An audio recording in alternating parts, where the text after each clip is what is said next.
Good afternoon, everyone. Please rise.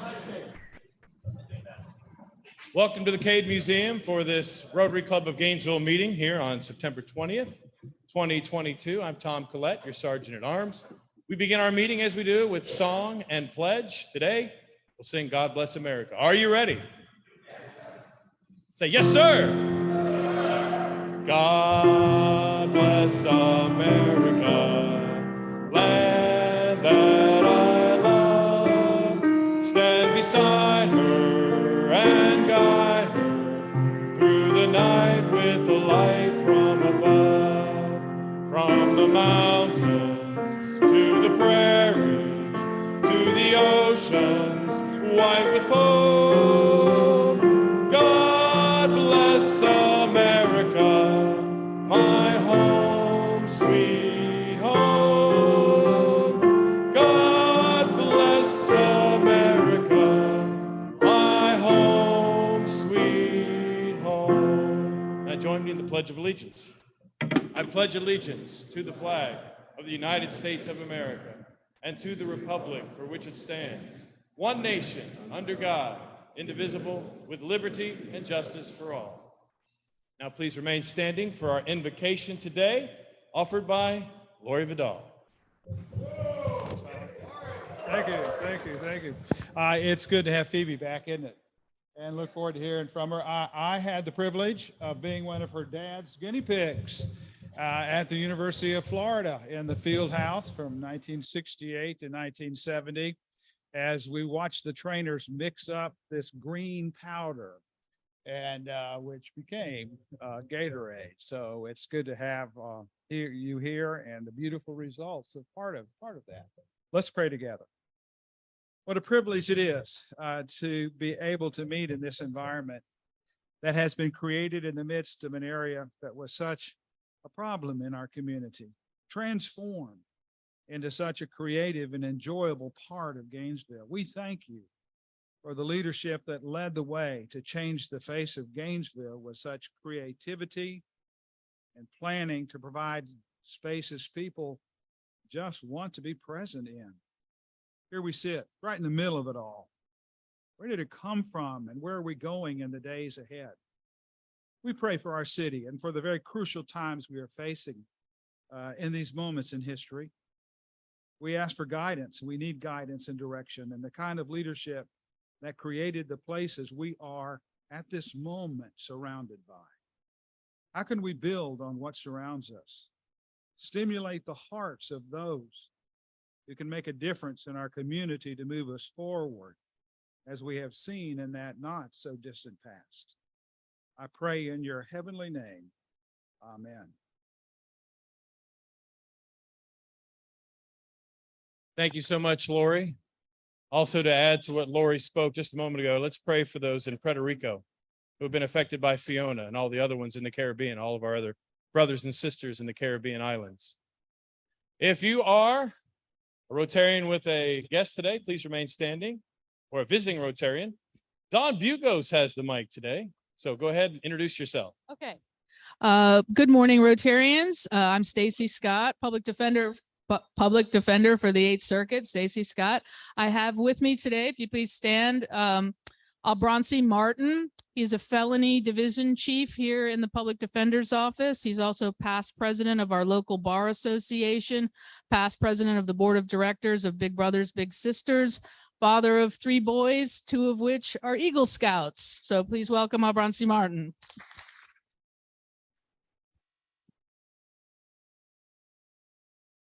Fellow Rotarians, I'm Margaret Combs. With me today is my daughter, who most of you know, who used to be a part of this club, and who just has to come back and touch and feel again ever so often to stay well. So welcome back, Dana.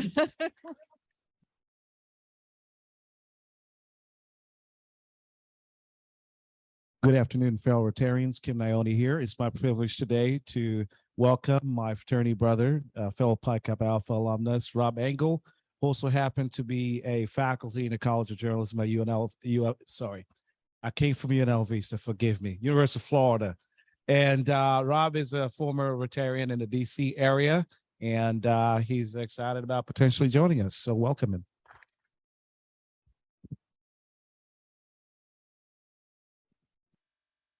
Good afternoon, Rotarians. Scott Winsler here. I'm pleased to have with me my colleague from Habitat, Don Campbell.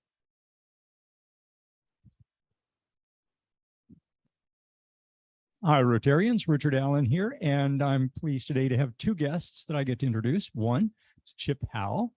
He's with the city of Gainesville in the building department, and hopes to be. I believe he's going to be in the membership shoot coming. He is. Yeah, new member. All right, approved. Woo! Welcome, Chip. Well, I didn't know if I should mention that or not. Yeah, they have there's a little connection with Lisa. All right. And my second guest, I'm honored today to have Dr. Iffy with me. She's with the VA hospital and in the rehab medicine department. So welcome, Iffy. Thanks, Don.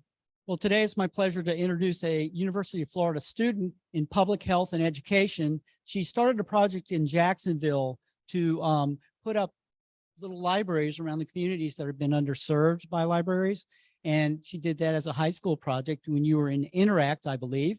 And now she's at UF and she's looking to get involved in the community here in literacy. And I'm going to get her connected with the Breeding Safari people and also find out more about the initiative that she would like to start here in Gainesville. Thank you.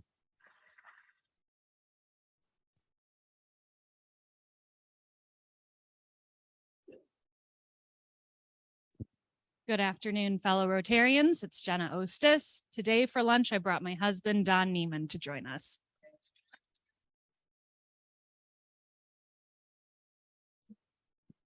Good afternoon, Rotarians. My name is Doug Wilcox. Today I have two guests. The newest Salvation Army officer to our market, been with the Army for how long, Major? 30 years with the Salvation Army, Major Ernie Hull. And then I also have Jeremy Wright, a partner at James Moore and Company, great accounting firm, happens to be my accounting firm. So thank you.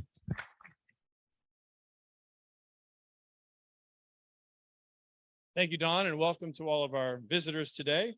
Time for two announcements. First, we have Bill Stasowitz. I always think I'm at WWF wrestling or something when he gets up. Ric Flair in the house, I should say. Woo!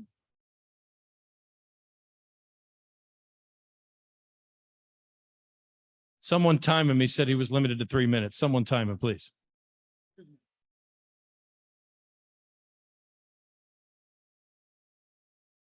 We're not going to time you. Just have it.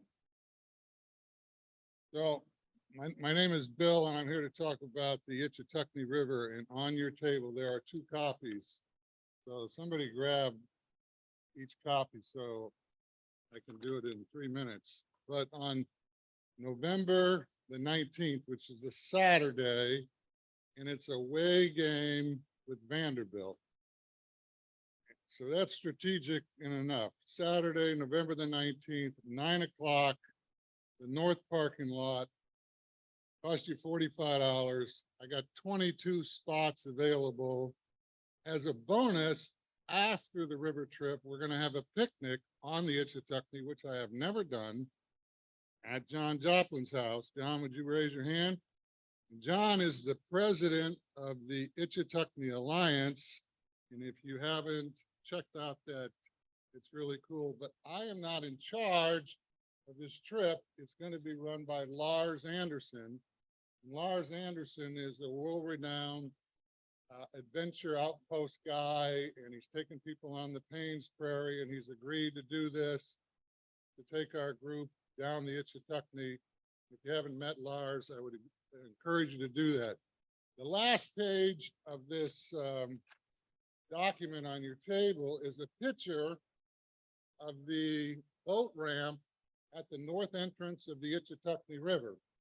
And it is an you engineers out here, it's an engineering genius that built this thing, because you have to want to fall out get out when you're getting in the river. And so there's only 2 times 95% of people that fall out in a river is when they're getting in and getting out. And you've got to jump out to get out of this river.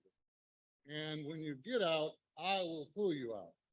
So I will pull out every 22 people that get on the river, because a lot of times people are a little apprehensive in their age about getting in and out of a kayak. But once you get in it, that Itchitucknee River is just spectacular. I was on there a couple of weeks ago with a guy from Toronto, and I have never heard anybody say, wow, more than this guy. So you got an opportunity to join us. And if you're interested, I need $45. Have a blessed day.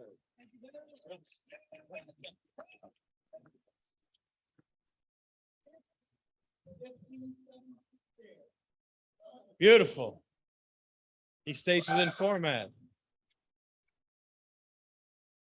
One more announcement for us today for the good of the club. Elena Frazier, come on down. I don't yell as much as Bill does, so y'all might have to listen a little closely. So I'm really pleased that this year Sustainable Cambodia is going to be the recipient of the annual international auction. So all you new folks that have never been to one of our auctions, it is so much fun. So I know that you're going to be looking forward to it. It's December the 6th.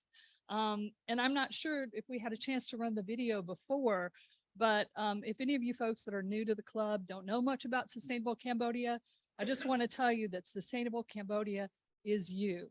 It was started by this club. Most of our board members are Rotarians. So it's a really interesting organization. Again, all run by volunteers here. In Cambodia, we have a wonderful crew and they make the magic happen. So we started, as Lori was saying earlier, little acorns. We started with about 60 kids. Now we have 5,500 kids in education programs. We've installed hundreds of wells, thousands of biosand filters, thousands of latrines, and it's all because it started right here with y'all. And it's a very well-known organization in Rotary. We have about, what, Richard, 30 other clubs that work with us on our projects. So it's, pardon me? More 100? Well, where have I been? Geez. But you know, so it's an amazing thing. Again, it started right here. This little acorn of a seed started right here. So thank you so much. But back to the auction. So we need some auction items. The live auction is really the thing that makes it all work. We need about 10 really great live auction items. And I think right now we've got about 4.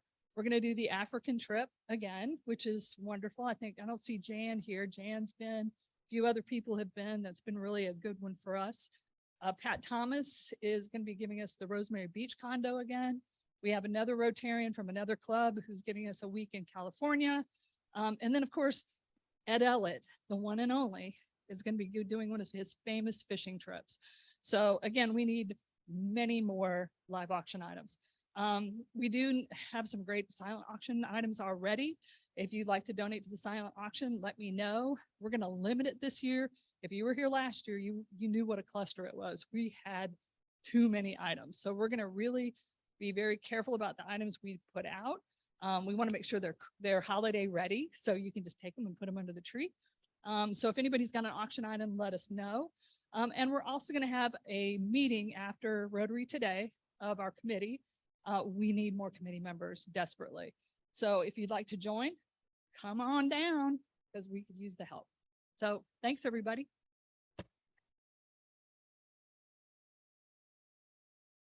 Thank you so much, Elena.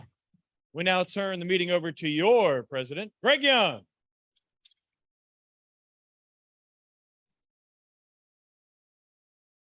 Thank you, Tom. Well, exciting meeting, lots going on.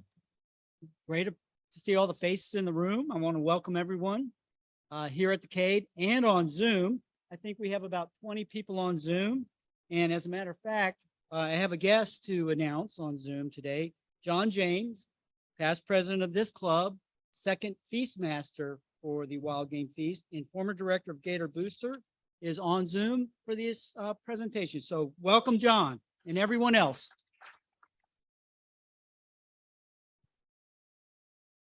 I'm gonna try not to mess up Phoebe's presentation here. Okay. Quick announcement. This was handed to me today. Lisa Mueller, will you stand up for a second? Just stand up for just a second and you can sit down. There's Lisa. Now you may sit down. She was awarded Publisher Impact Award for Community Service Ambassadorship for Gainesville City Lifestyle Magazine at the Lifestyle Publication National Conference recently. So let's give Lisa a round of applause.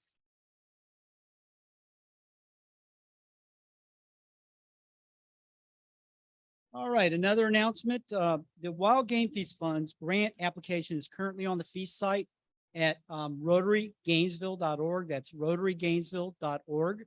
The deadline for the application to be turned in is October 3rd. Earlier, you probably heard this from Jay earlier this year, but I'm going to reiterate. The feast this year raised over $140,000 in funds for awards. You may recall the recipients. Gainesville Opportunity Center, the commercial kitchen is moving along thanks to some of our Rotarians in the club. The Child Advocacy Center expansion is moving along. Actually, I think that's completed. Now they're also going to get back in the queue to see if there's additional funds as they want to put in a kitchen for their facility, I understand as well. The third recipient was the UF Mobile Outreach Clinic. And what we did was to help provide a more nimble vehicle so they could reach communities to serve that they couldn't before. So that was 3 big impacts from our Wild Game Feast. So each year we raise money for nonprofits in the community. To this point, we've exceeded over $2.5 million raised in funds supporting local service. And we should all be proud of what we do. And that's all the Rotary Clubs of Gainesville that put this together. So I'd like to just have a round of applause for that and all the work on that.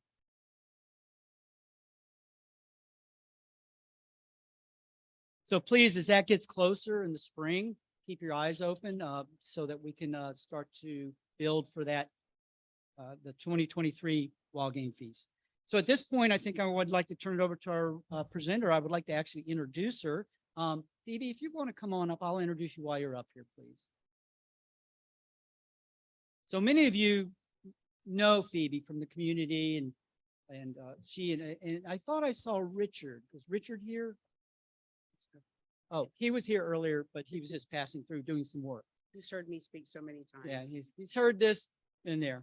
Okay, well, I would like to say, like Rotary, this presenter and her family have made a significant impact on the community. Through the Community Foundation, the Cade Museum, and other initiatives, the Cade family has given back to the community they have called home for so many years. Phoebe Cade Miles is the co-founder of the Cade Museum for Creativity. You probably saw that in the bio. She's named, which the museum's named after her father, Dr. Robert Cade, who, along with a team of inventors, came up with Gatorade. The mission of the Cade Museum is to transform communities by inspiring and equipping future leaders, inventors, entrepreneurs, and visionaries. Please give a warm Rotary welcome to Phoebe Miles.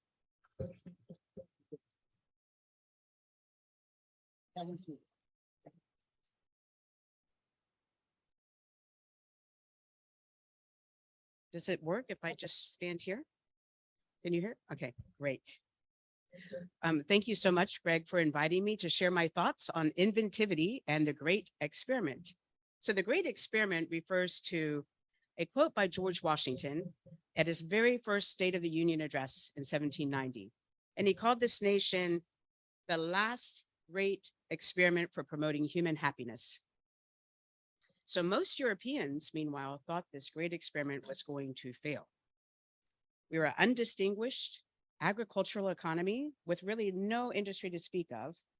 And it was just inconceivable that we would be able to succeed. But yet, despite all odds, the great experiment succeeded for over almost 250 years now. Inventivity, well, you have to wait a little bit for that.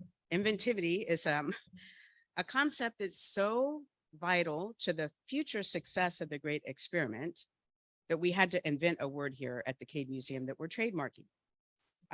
So as you know, the Cade was named for my father, Dr. Robert Cade, who led the team that invented Gatorade at the University of Florida in 1965. So his life was full of great experiments. Some were successful, like Gatorade, and some, like electrolyte electrolyte replacement beverage, not so much. So the museum is not about my dad, but it's inspired by his life and his approach to life. And that's what we've called inventivity. So what is inventivity? Inventivity is thinking like an inventor, having the mindset of an inventor. So it's embracing problems without apparent solutions. Leaving failure can be just as useful as success. Taking risk and being resilient despite setbacks, and anticipating that solutions often come from surprising sources. So you may think that inventivity is just for the likes of people like Thomas Edison or my dad, but you would be wrong. At the Cade Museum, we believe you don't have to be an inventor to have inventivity as a guiding force. Take my mom, for example. She single-handedly saved the Gatorade experiment from failure. The first batch tasted so bad, people wouldn't drink it. And my dad came home and said, Mary, they won't drink it. I know it's going to help the Gators, but they won't drink it. And she said, well, Bob, just that lemon. Now think about it. So Gatorade was saved by a housewife who did not think of herself as an inventor, but she practiced inventivity. So all of our programs, from Little Sparks for little ones to advanced research at the Cade Prize, are designed to spark inventivity. Whether you're 8 or 88, inventivity is for you. And in 2022, inventivity is more important than ever.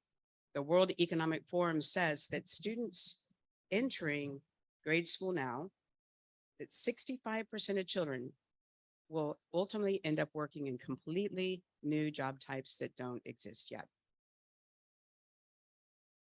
So think about that. The complexity and interconnectedness of the problems we have now is overwhelming. And we really need to reimagine, how are we preparing kids for the future? Even beyond mastering tools and technology, the most important thing they will have to learn is a new mindset. And we believe that mindset is a mindset of inventivity. They'll have to learn to solve problems that don't come with instructions. So back to inventivity. It's not just a nice way for kids to spend the afternoon at the Cade Museum. We believe it's fundamental to the success of the great experiment. Why?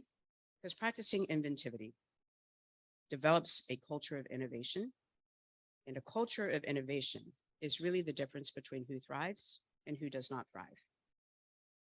And finally, inventivity connects us to the founding principles of our nation, because our nation itself was an innovation. And the big idea was ideas themselves. And the idea we like to focus on here is Article 1, Section 8. It's called the Inventor's Clause. And the Inventor's Clause is unique to every nation in the world. We're the only country that had it in our founding documents, in our Constitution. It's to promote the progress of science and the useful arts by securing for limited time to authors and inventors the exclusive right to their respective writings and discoveries. So before we delve into this really extraordinary clause, I just want to establish an important point. To the extent that the Constitution captured the fundamental truth that all men are created equal under God, our nation thrives. But the flip side is also true. To the extent that we ignored it, we're still paying the price today. And we brought suffering and injustice when we did not focus on that foundational truth. So Martin Luther King said it best. When the architects of our republic wrote the magnificent words of the Constitution and the Declaration of Independence, they were signing a promissory note to which every American would fall heir. So part of our mission here at the Cade Museum is to give every American access to this idea of inventivity captured in Article 1, Section 8, that the first founding fathers envisioned, and especially as it relates to everything doing with creativity and invention. So to recap, Article 1, Section 8, to promote the progress of science and useful arts by securing for limited times to authors or inventors the exclusive right to their writings and discoveries. Now I'm going to ask you, we talk about rights a lot in the United States. How many times does it appear in the main body of the Constitution? I'm not talking about the Bill of Rights. The main body, how many times do you think it appears? One time. The right to inventors. This is extraordinary. I'm telling you, it had never happened before in the history of the world. And at the 1787 Constitutional Convention, they argued about a lot of things, but this was not one of them. This was widely supported by all, regardless of their political party. They saw a connection, the founding fathers, between the right to free speech, right to ideas, and the right to invent. The right to free speech led to a fertile ground that led to inventions, a fertile ground of ideas. But inventions and giving the inventor the right to patent their ideas gave the economic underpinning to sustain this agricultural country that had no ability to sustain it. So Europeans may have thought that the great experiment was going to fail, but George Washington had a secret weapon, and that secret weapon was the patent office. I know you may think patents are boring, but they're actually super exciting. This is the first patent. Look at the date, 1790. Can you see it? And can you tell who signed the first patent? George Washington himself. It was so important to the success of the new nation. It was the third act he signed into law 2 years before the post office. That's the post office. A year before he decided it was going to be in Washington, our capital, he signed the Patent Act into law because it was that important. So it was the most democratic of all American institutions. In an age when women didn't have the right to vote, they had a right to invent. And if you were free of any race or background or social connections, you had the right to invent. In fact, husbands were not allowed to sign patent applications for the wives. The patent office insisted it be the true inventor. And invent they did. Women sent patents in inventions from across the nation. My favorite is this, Sarah Sewell, a pioneer woman in Ohio. It's a combined teeter-totter washing machine. By this means, I am able to provide at the same time amusement and recreation for children and young persons, while at the same time, I utilize their exertions when desired in washing the family or other clothes.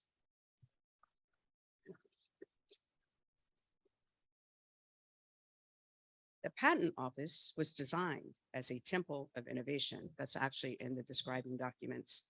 In its heyday, it was the busiest office in Washington, D.C., and it was twice the size of the post office across the street.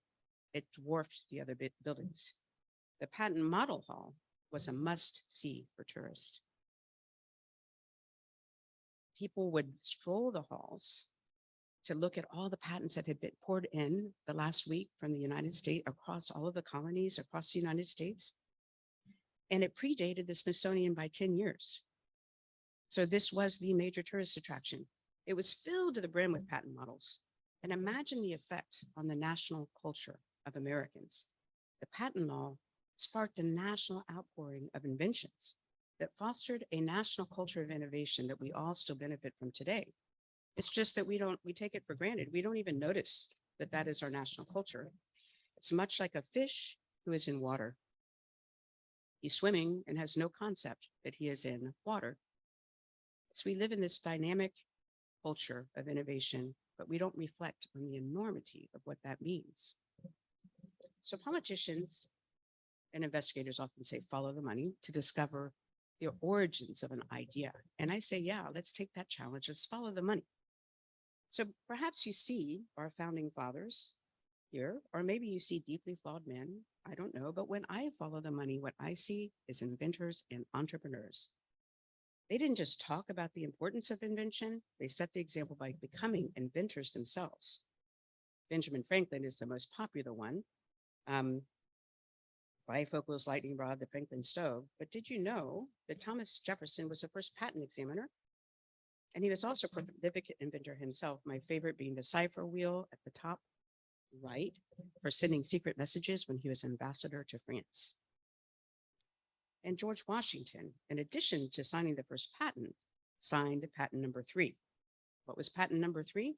A fully automated milling system invented by Oliver Owens. It moved grain and flour through all steps of the milling process without manual labor. Now, the important point here is that George Washington was so impressed with this technology, he licensed it and installed it at his plantation, Mount Vernon, and created a trademark for sending his flour across all of the colonies. So moving along to 1830, we have Andrew Jackson, who's the one who signed the new patent law into office into 1836, which created the Temple of Innovation.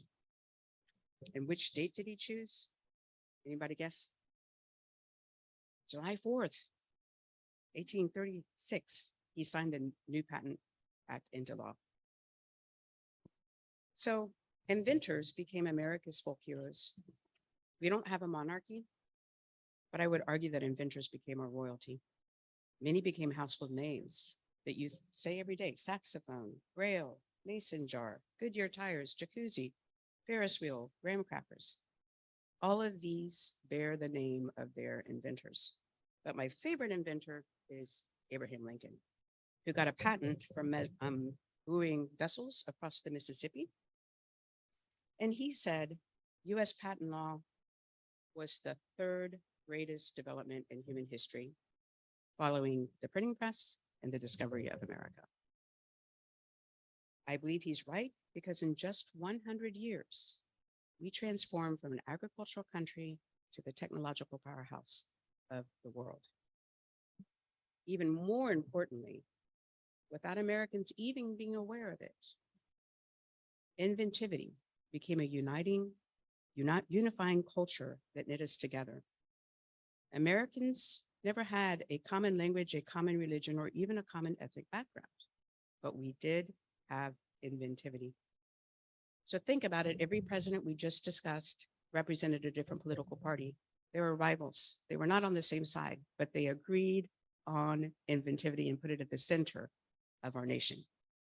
There's something incredible that happens when you unleash the creativity of ordinary people, because guess what? There's no such thing as ordinary people.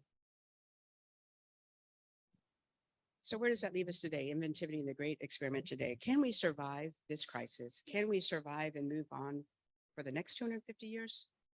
When we're as polarized as we are, how do we pass this torch of inventivity to the next generation?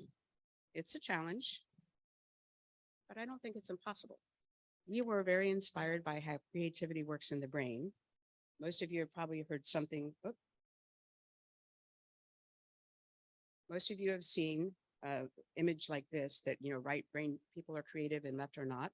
I'm here to tell you that that's an urban myth. That's not true. Creativity only happens when the whole brain is involved. So allow me to close with a modern American parable, If you think of American society as being like one big brain, right? American society is one big brain. We are we're a brain whose two hemispheres have been severed. We've become the divided states of America. But just as creative solutions only happen when the whole brain, both hemispheres are working together, creative solutions across the nation also only work when everybody is working together. So what's the solution? We have an audacious goal here at the Cade Museum, and that is rebuilding a common culture of inventivity across the land. We serve as a bridge to the innovation economy, and especially for the underserved.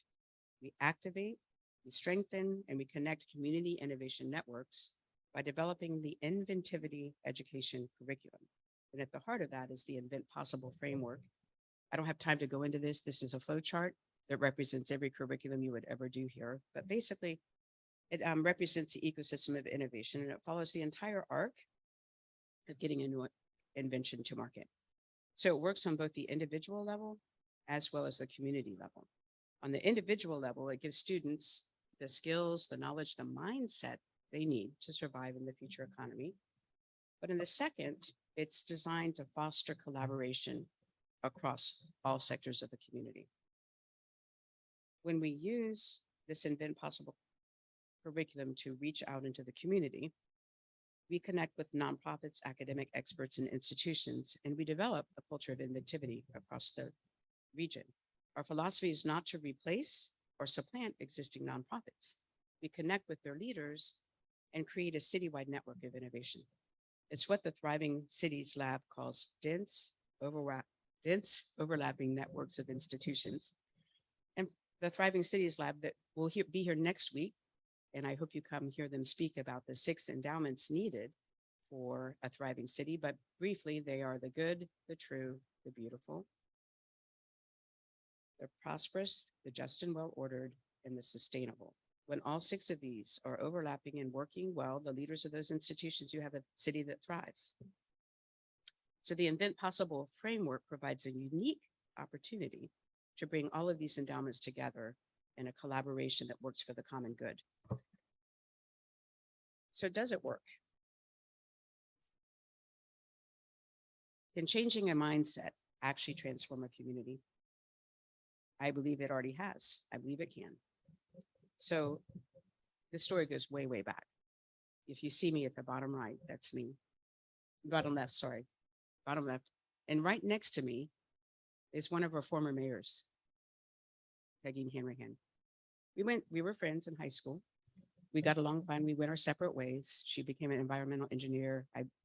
My husband joined the State Department. We lived all around the world. But when we first started thinking of a space, she let us know that this was free. We could have this space only, well, it's a toxic waste dump. It looked pretty awful. This is what it looked like back then. So here's the thing, on a national level, Peggy and I probably wouldn't agree on a lot of things on a national level, but on a community level, we were friends and we respected each other and we both really wanted this to work.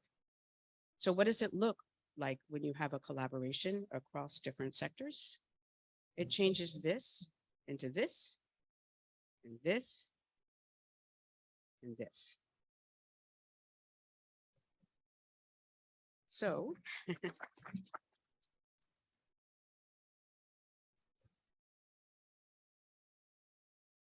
I lied, I have 2 more slides.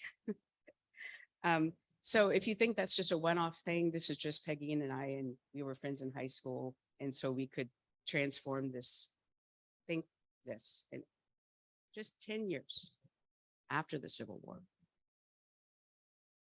The 1876 International Exhibition in Philadelphia shocked the world.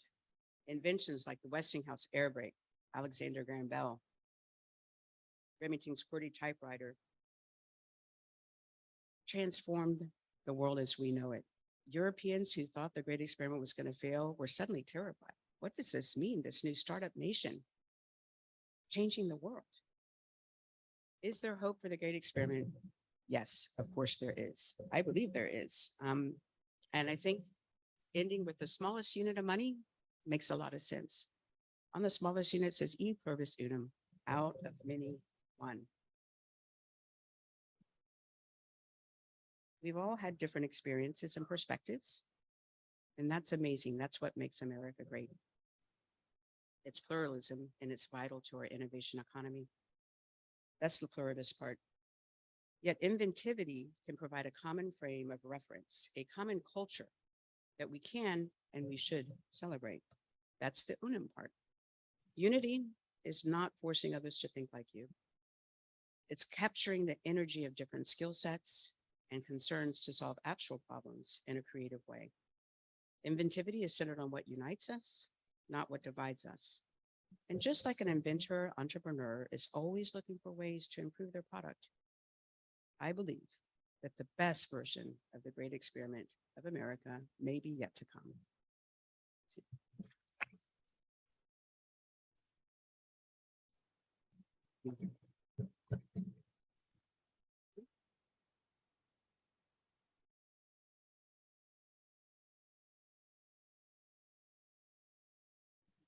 Thank you. We have time for a few questions. Greg says we have time for a few questions.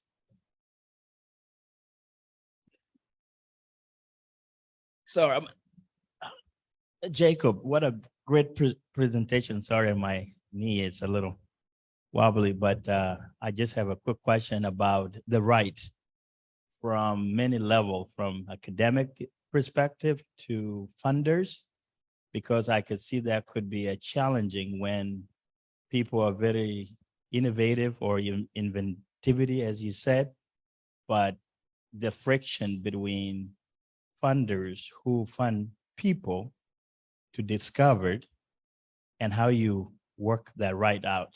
Does that make sense? So the right is to people that have the idea to own the benefits of their idea. You can basically own an idea. So that's what the right, it doesn't guarantee funders. You have to go out and sell that. But what I've been really struck in is my husband and I lived in many overseas countries and we loved every single one of them. I loved living in each one, but a lot of them had very creative people. Because I believe if you have a brain, you can be creative. Everybody has that ability, but they didn't have the system that we have. Now, Canada and Australia don't have the same system. They didn't have the same Bill of Rights and the right to invent. And if you look at their patent numbers, they're about the same as Mexico. So they're common law, English speaking, we are, but it's like a test case. We have the right to own the ideas that you originally come up with. And it was open to all, regardless of race, sex, property rights. It was really the most democratic of everything. It's unbelievable. I get excited about it. Do we have any questions?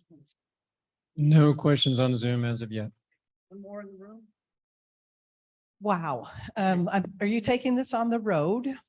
And I reached over to Eric to say the chamber needs to see this, and he says they already have, but A, are you taking it on the road, and the consideration of the public schooling education system, if we can engage young kids in seeing problems in the community around them and then engage them in thinking about the solutions, are you having a role in that other than in here, you know? Yes, we have partnerships with the Alachua County school system, and we have what's called Full Steam Ahead. And 2nd to 5th graders come for a science intervention here.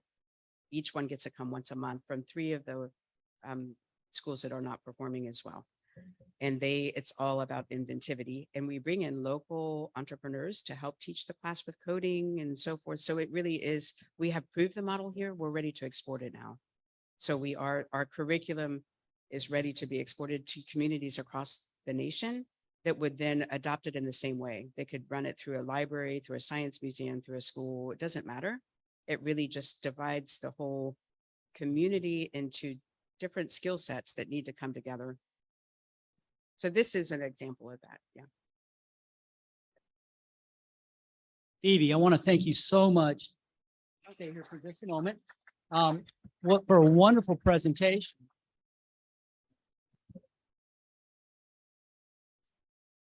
So in appreciation for speaking with us today, I'd like to present you with an award that I give every speaker that speaks to us.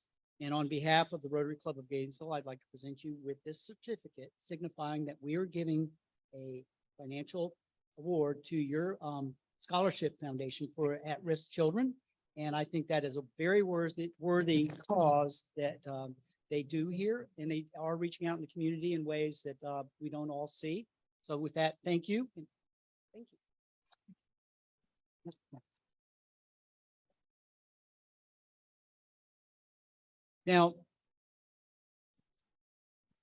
you had heard a little bit through Phoebe's talk about why the museum's here, but there was discussion early on, if I may share, that the museum might end up somewhere other than here, but that was pushed aside, and they moved it here because they wanted to serve communities that have been traditionally long-time communities that have not been addressed, such as, if we don't go too far from here, there's communities that are underserved. And so they wanted to be a part of serving those communities, building the downtown, making it vibrant, re-energizing this community. And I'm so excited about next week's talk with the Thriving Cities presentation. You don't want to miss that.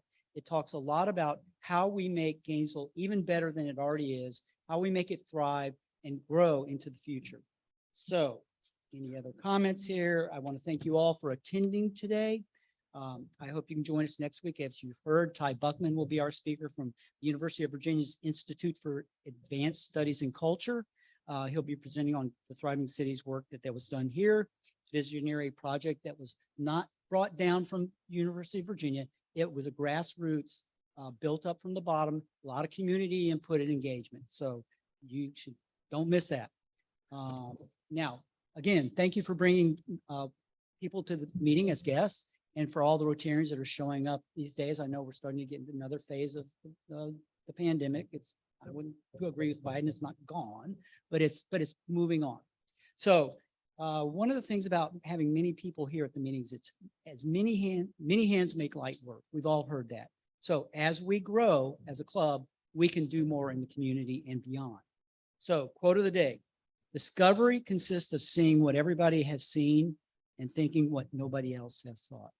Albert von Sventgoryen. I think I got that right. All right. So our Rotary Lucky Reading Safari ticket for the last 3 digits is 127. And with that, we're adjourned.